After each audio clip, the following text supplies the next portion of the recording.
مسلم شریف کتاب الاقضیہ سے عبارت سنیں آپ، حضور صلی اللہ علیہ وسلم نے فرمایا ان اللہ کرہ لکم ثلاثا کیلا وکالا و اضاعت المالی و کثرت السؤالی، اللہ تعالیٰ نے ڈس اپروو کیا تمہارے لیے 3 اشیاء کو، فضول گفتگو، فضول خرچی اور بار بار مانگنا.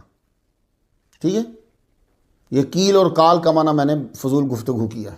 کثرت السؤال کا معنی کیا ہے؟ کثرت سؤال الناس اموالہم من غیر حاجت. تو اب عربی کی جو کتب ہوں گی نا طلبہ، وہ ذرا ایکسپلینیشن اچھی کرتی ہیں جی.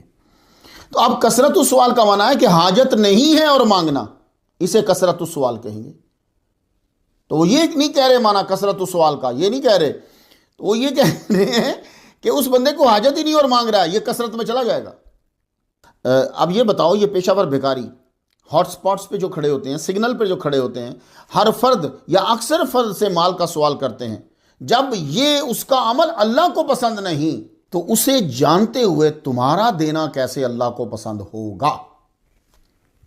تو اس کا مطلب ہے کہ پیشہ ور بھکاری کو دینا اللہ کو پسند نہیں ہے.